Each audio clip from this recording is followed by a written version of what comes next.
গৌৰৱ গগৈৰ গোটেই কথাটো চাৰ্জশ্বিট দিব কি হেৰি আছে কি কথা নাই সেইটোতো আমাৰ ন্যায়পালিকা বা কাৰ্যপালিকা যি আছে সেইখিনি হ'ব। কিন্তু মই কথাটো এতিয়াও ভাবি আচৰিত হওঁ যে মোৰ বিশ্বাসে নহয় সেইটো আচলতে গৌৰৱ গগৈৰ গোটেই পৰিবাৰৰ সন্তান পৰিবাৰ গোটেই যে বিদেশী নাগৰিক সেই কথাটো গৌৰৱ গগৈ চালে তেওঁ যেতিয়া আমাক নীতি শিক্ষা দিয়ে অসমক ভাল পাব লাগিব আমি অসমীয়া আমি ভাৰতীয় সেই কথাটো মানে বিশ্বাস নহয় যে গৌৰৱ গগৈৰ সন্তান গৌৰৱ গগৈ পৰিবাৰ বিদেশী নাগৰিক সেইটো বিশ্বাস নহয়। প্ৰথমতে তেওঁ অসমীয়া বা ভাৰতীয় হৈ লওক।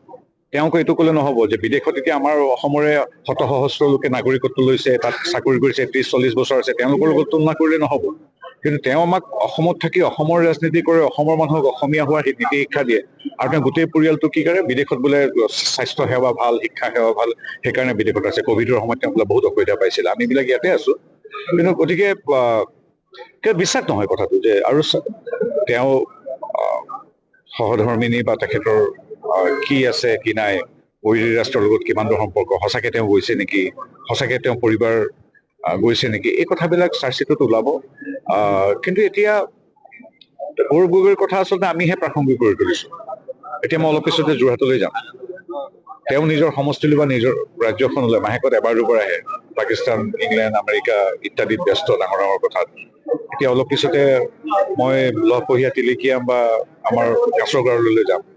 কিন্তু প্ৰত্যেক সপ্তাহত মই আহোঁ তেওঁকতো এতিয়া দৰবত দিবলৈ পাবলৈ নাই যোৰহাটত। এতিয়া যোৰহাটত প্ৰত্যেক সপ্তাহত আহোঁ মই অলপ পিছতে যোৰহাটলৈ গৈ আছো কাৰণ কোনোবা এজনতো সাংসদ লাগিব কাম কৰিবলৈ। আচলতে গোটেই কথাখিনি হেৰিয়াক সুধিলেই হ'ল কলিয়াবৰ 10 বছৰ তেখেত সাংসদ আছিল।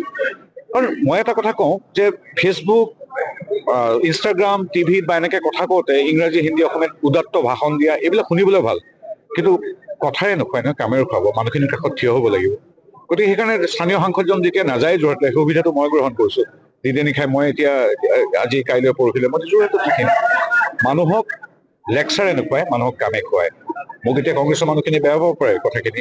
এতিয়া আজিকালি যোৰহাটৰ কংগ্ৰেছে মানে কৈছে এওঁ ইমান আহে আমাৰ লাজেই লাগে আমাৰ সাংসদজন দেখা পোৱা নাযায়। গতিকে চাৰ্জশ্বিট ইত্যাদি এইবিলাকৰ কাৰণে হয়তো তেওঁ অলপ মানসিক কষ্টত আছে হয়তো সেইকাৰণে হয়তো যাব পৰা নাই। মই আশা ৰাখিম তেওঁ মাজে মাজে নিজৰ সমষ্টিলৈ আহক।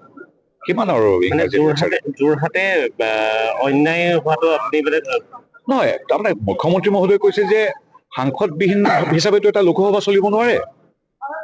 কেৱল ইংৰাজী হিন্দীত ধুনীয়া ভাষণ দিলেতো সমষ্টিটোৰ উন্নয়ন বিকাশ নহয়। আৰু তেওঁৰ বিকাশটো মই মাজুলীৰ এটা বাস্তৱ দেখাই দিব ফুটেজত দেখিলো সেই তেনেকুৱা বিকাশ কৰিলেতো নহব। গতিকে আৰু কলিয়াবৰ মানুহখিনি সুধি লল যে তেওঁলোকৰ সাংসদক কেতিয়াবা বিপদৰ সময়ত পাইছিল নে বিগত 10 বছৰ। কাৰণ কলিয়াবৰে টেঙা আমটো খালে এবাৰ। এতিয়া যোৰহাটত কিমান দিন তেওঁ বেচিব পাৰে সেইটো চোৱা যাব। কাৰণ চাৰ্জশ্বিট ইত্যাদি দিব ন্যায়পালিকা সিদ্ধান্ত ল'ব সেইটো বেলেগ কথা কিন্তু ব্যৱহাৰিকভাৱে মানুহৰ কাষত থিয় দিব লাগে। গতিকে এতিয়া তেওঁলোকৰ মই ইতিমধ্যে আপোনালোকৰ সংবাদ মাধ্যমত কৈছো তেওঁলোক এতিয়া ব্যস্ত এই যে 23টা সমষ্টিত যিকেইটাত আমাৰ অতি দুৰ্বল আমি যিকেইটাত তেওঁলোক বিৰাট শক্তিশালী তাত সাংগঠনিক শক্তি বৃদ্ধি কৰাত তেওঁলোক ব্যস্ত। তেওঁলোকৰ শুভেচ্ছা আছে তেওঁলোকে কৰক।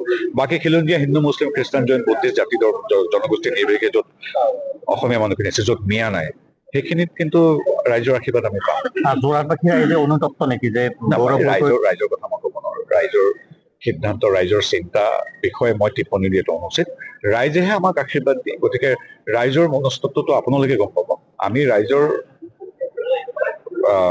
আশীৰ্বাদেৰে পুষ্ট এটা যাত্ৰাত থাকো আমি। গতিকে ৰাইজৰ বিষয়ে ৰাইজে মোৰ কথাখিনি যে ৰাইজে ভাল পাব সেইটো নহয়। গতিকে এইটো কথা ঠিক ৰাইজে ব্যৱহাৰিকভাৱে কাষত থিয় হব বিচাৰে।